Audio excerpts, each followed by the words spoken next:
भित्ते मूल खानेपानी तथा सरसफाई संस्थाका अध्यक्षज्यूलाई अगाडि आएर आसन गराउनको लागि अनुरोध गरे।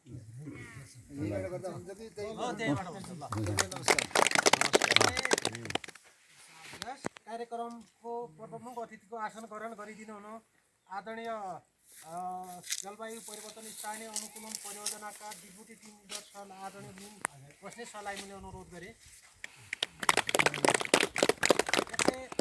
अतिथिको आसन ग्रहण गरिदिनु हुन काबा वडा अध्यक्ष वार्ड नम्बर 6 का काबा वडा अध्यक्षलाई अनुरोध गरेँ।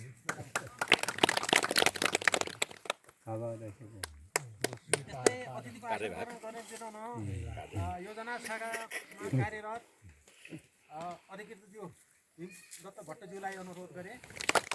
अतिथिको आसन ग्रहण गरिदिनु हुन प्राविधिक जलस्रोत सल्लाहकार सरलाई पनि अनुरोध गरेँ। अतिथिको आसन ग्रहण गरिदिनु हुन प्राविधिक अधिकृत नरेन्द्र सरलाई पनि अनुरोध गरेँ है। सम्पूर्ण सामुदायिक वन उपभोक्ता समितिका सदस्यज्यूहरू, खानेपानी सरसफाई संस्थाका सदस्य एवं सचिव कोषाध्यक्षज्यूहरू, शिक्षक, अन्य समाजसेवी स्वयंसेविका महिलाज्यूहरू, महिला दिदीबहिनी दाजुभाइहरूलाई आफ्नो यथास्थानमा आसन ग्रहण गर्नुको लागि मैले अनुरोध गरेँ। अब हामी धेरै समय हजुरहरूको नलिकन हामी सरासर हाम्रो कार्यक्रमतर्फ हामी अगाडि बढ्नेछौँ र अब यो कार्यक्रमको सभापति उतै जाउँ त उ त्यहाँ सर लेआउट र टोटल यसको लागतको बारेमा जानकारी गराइदिनु हुन आदरणीय नरेन्द्र सरलाई अनुरोध गरेँ।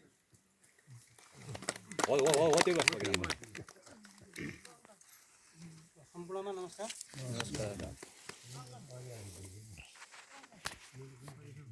अब हामीले जो सर्वे गरेका थियौँ सर्वे गरे अनुसार म भन्छु है। सर्वे गर्दाखेरि हामीले कुन बाटो सर्वे गरेका थियौँ के गरेका थियौँ तपाईँको सर्वे गरेको के छुट्या छ अथवा के छ भनेको चाहिँ भन्नु होला है। ध्यान दिएर सुन्नुहोस् है, ध्यान दिएर। हामीले उभो खोलाबाट मुहानबाट चाहिँ एउटा लाइन ल्यायौँ है। एउटा क्रसिङ छ त्यहाँबाट चाहिँ डिसीमा ल्याएर एउटा कुरा अब म अर्को यहीँनिर भनिहाल्छु म यो हामीले जानेर डिसी राख्ने भनेको थियौँ त्यहाँ पनि पानी चढ्दैन।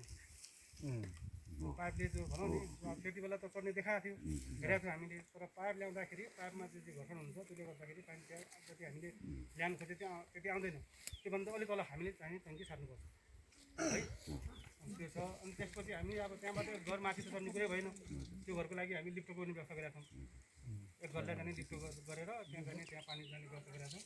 त्यहाँबाट एउटा हाम्रो चाहिँ एक्जिस्टिङ तलको ट्याङ्की छ त्यहाँबाट चाहिँ अब कति 1 2 3 4 5 6 7 8 9 10 11 घरलाई तलकोलाई त्यहाँबाट हुन्छ।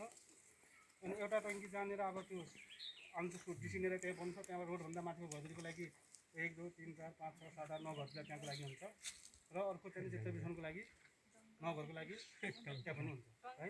यो उभो खोलाको भयो है। त्यो सिलसिलेमा हामीले 2-3 टा मल हेरेका छौँ हजुर। त्यहाँ अब परियोजनाको लागत पनि धेरै आएको छ है। प्रति व्यक्ति लागत अब 58,000 कति आएको छ।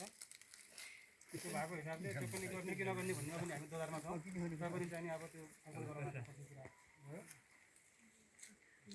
यहाँ सिलसिलेबाट अब त्यो मुहान सबभन्दा सबैलाई चढ्ने पानी हाम्रो जो माथिबाट गएको सम्झौता भएको छ, माथि मड्डा आइसकेपछिको जो पानी खेरेको तल गएको छ त्यो पानीबाट लग्ने भन्ने कुरा भयो है।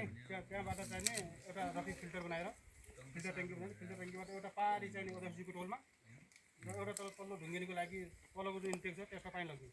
त्यो फिल्टरबाट 2टा फिल्टर बनाउनु परेन, एउटा इन्टेकमा 2टा बनाउनु परेन। एउटा तल इन्टेक छुँदैछ माथिको चाहिँ खोला बाँध बाँधेर त्यहाँबाट इन्टेक फिल्टर एउटा फिल्टर बनाएर फिल्टरबाट 2टामा चाहिँ पानी जाने भयो।